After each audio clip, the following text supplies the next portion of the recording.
Have you gathered specific intelligence that suggests that President Putin is deploying these weapons, moving them to position, or considering their use? And would the US or NATO respond with military action if he did use chemical weapons? You know, on the first question, I can't answer that. I'm not going to give you intelligence data, number one. Number two, we would respond. We would respond if he uses it. The nature of the response would depend on the nature of the use. And so that's a little bit vague there, asked specifically about the use of chemical weapons, which thankfully, despite several weeks of whisperings about, we haven't seen any proof that anyone has used any chemical weapons. But he does go on to say to another reporter, it would trigger a response in kind.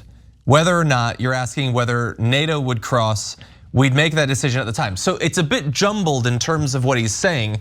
But the reason that I want to focus on this is because we try to be fair here at the Young Turks. We are incredibly critical and have been for 2 decades now of warmongering politicians, which is why we've given credit to Joe Biden and his administration thus far in helping to try to tamp down the tensions in terms of any sort of direct provocation or direct conflict with Russia. But that means we also have to be on the lookout when they start to say things that hint in that direction. So the idea that we would respond in kind to the use of chemical weapons, I have to assume he doesn't mean what he seems to be meaning, because he certainly couldn't be implying we would then use chemical weapons. But if he's even implying any sort of direct military intervention, then that is exactly the sort of disastrous red line that we've been warning against from the very beginning. Yeah, so look, that was a Bidenism, the in-kind line. A Bidenism being a jumbled mess that's hard to tell because he's muttering and it's not quite sure, you're not quite sure what he's saying, right?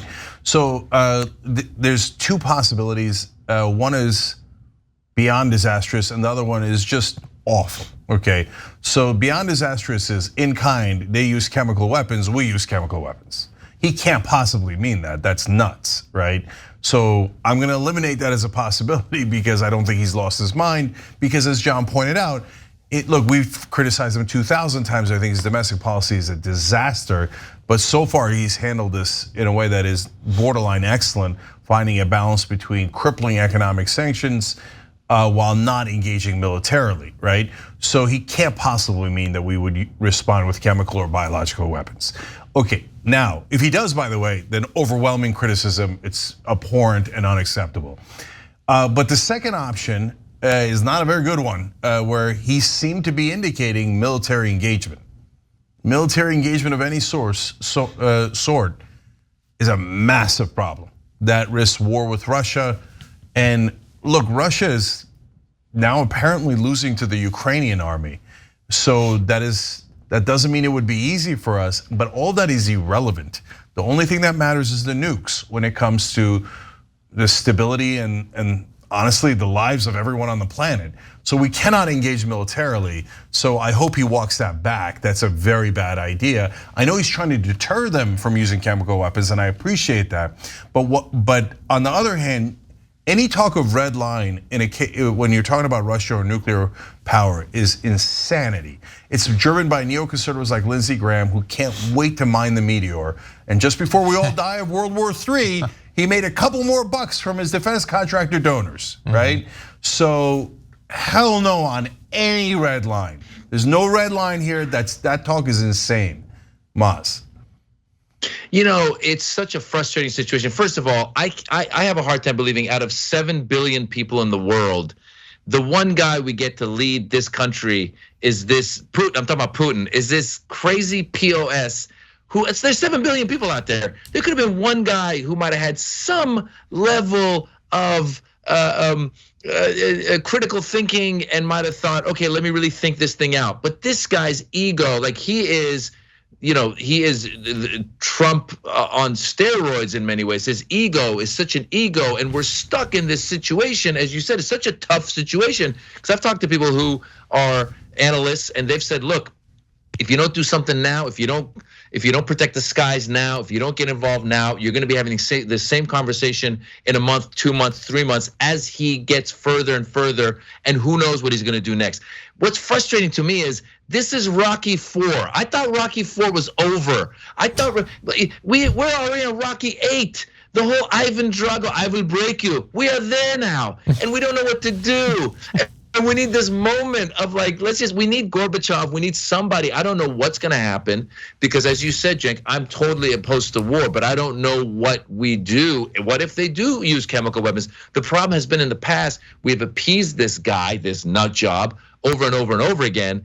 And he, took Crimea, Syria, you name it. There's been many times where we've appeased them. And again, I'm not a proponent of fighting with weapons, and I love the fact that you said that we're doing these economic sanctions. But I'm at a loss, and I'm at a loss as to what Biden would have to say. I agree with both of you guys. I think they've done a good job so far. I think they've done a great job of putting out a lot of their intelligence to go, we know they're going to be doing this, and then Russia does it. And they go, there you go. So it's almost like they're telling us what's going to happen, and then it happens, and it's happening the way that they're telling us it's going to happen. The one thing I will say is somebody had a tweet out there which was great. They said it's great to see our president meeting with the leaders of NATO and not pushing them out of the way. And it reminded me of that moment when Trump pushed the guy of Montenegro, of all the places, the one guy who's like in the smallest country, is like, get out of my way. It's so nice to see a leader and his team. Like, it made me realize I'm so happy not to have to watch Kellyanne Conway and Kayleigh McEnany and Stephen Miller, all those. I'm so happy not to have to see those guys. We get to watch Jen Psaki talk. I just love that. So yes, I agree with you, Cenk. A little bit of mumbo jumbo, a little bit of Bidenisms, but at the same time, I'll take a Bidenism any day over a half a second of Trump pushing people out of the way for, just, oh God, I'm so happy. Well, and look, we do have a little bit of clear Biden communication in a video in 1 sec, but you had asked about what else is being done. Well, at this meeting, Biden says he supports expelling Russia from the G20. He also talked about their continued efforts to try to keep China out of the conflict, and also says that one of the reasons he wanted to go in person to meet with the heads of NATO is to make sure that not only do they have this suite of sanctions, but that they will maintain it on for months, a year, if that's what it takes to get Putin to finally, go to the table and figure out how to end this thing. Also including figuring out how to set up a system to review violations of the sanctions and where, when, and how Russia is able to buy banned products. But that said, we're having this conversation about fears of Biden sort of violating what seems like a pretty ironclad, I'm not gonna do anything that's gonna lead to a direct shooting war with Russia. That said, some in the media don't seem to like that he's been that clear, as you'll see with this ABC reporter talking to Biden. Sir, you've made it very clear in this conflict that you do not want to see World War III.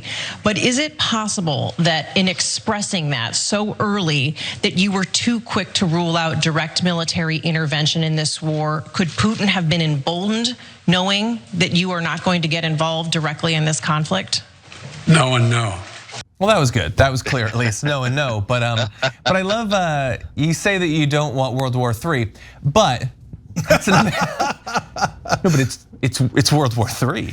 That's the bad one, actually. They've gotten worse. Each of the sequels, that's usually how it works. 3 is gonna be a real doozy, ABC. Yeah, no, the media has been on the push for war has been just nuts. I mean, don't look up type of nuts.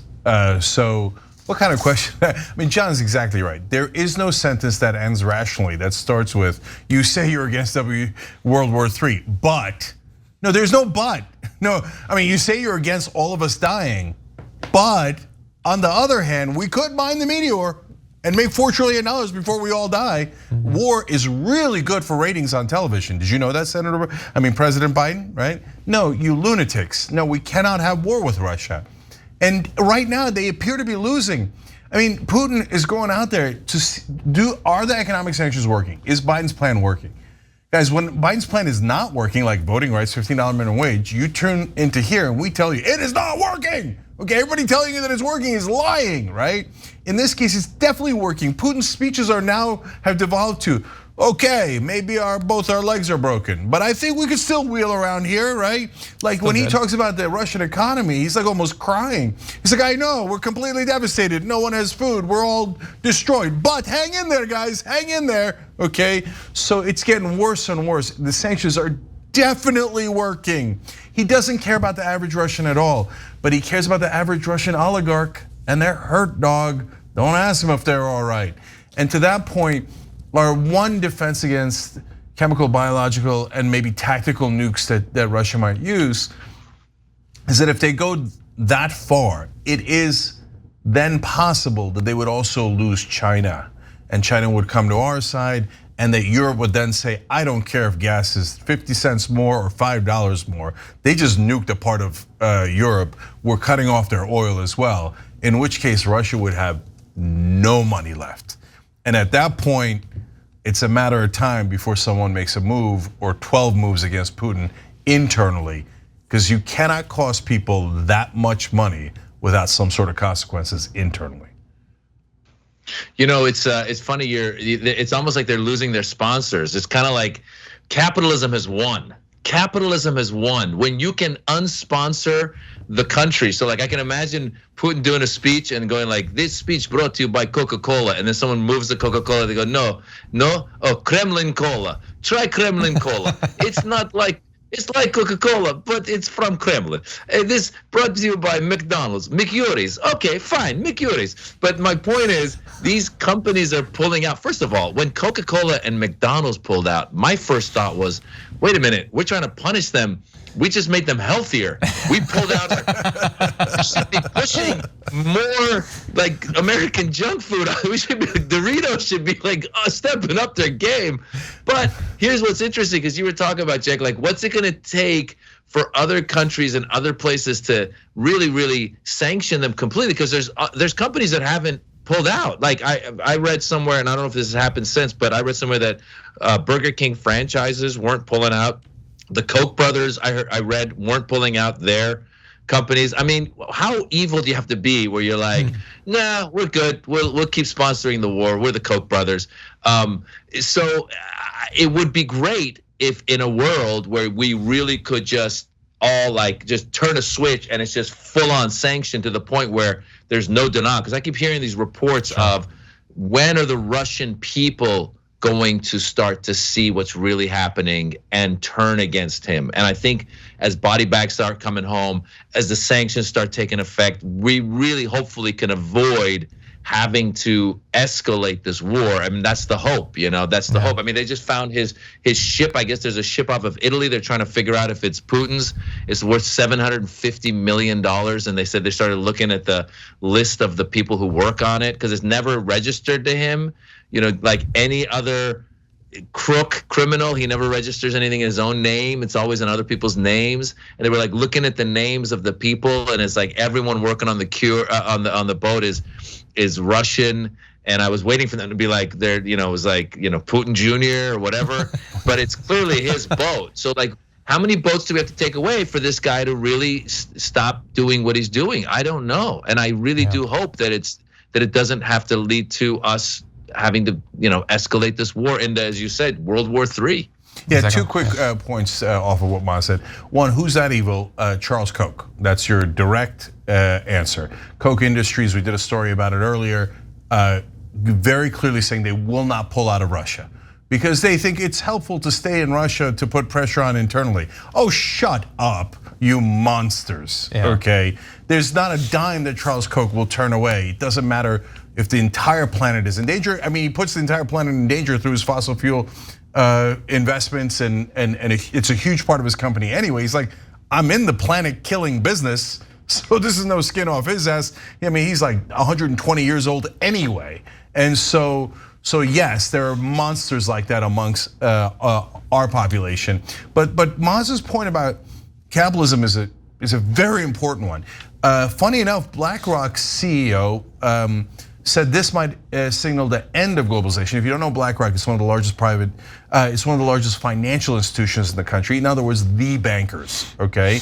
And he's saying, well, if we all separate and we sanction Russia and they're isolated, well, then we're not a global economy anymore. Which made me think, I wonder if BlackRock has Russian money hidden, right? Because a lot of those private equity companies hide money for oligarchs all across the world.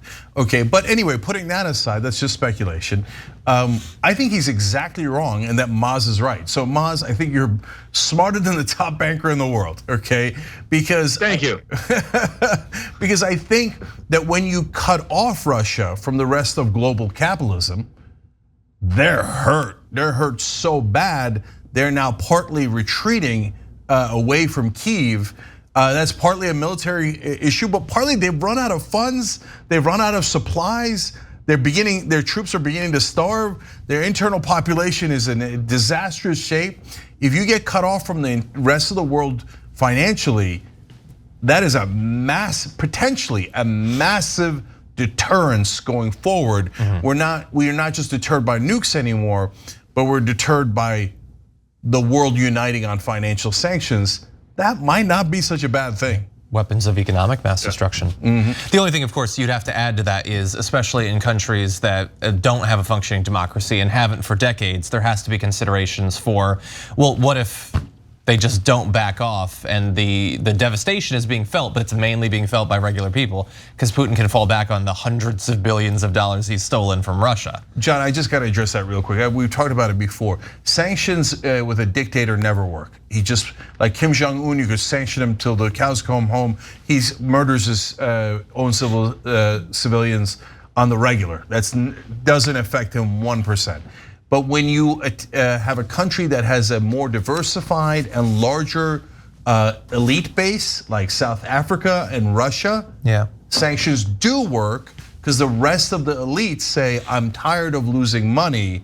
So they then put pressure in the form of either political pressure or at some point lead pressure on the leader, and things get resolved in that way. So it is what it is.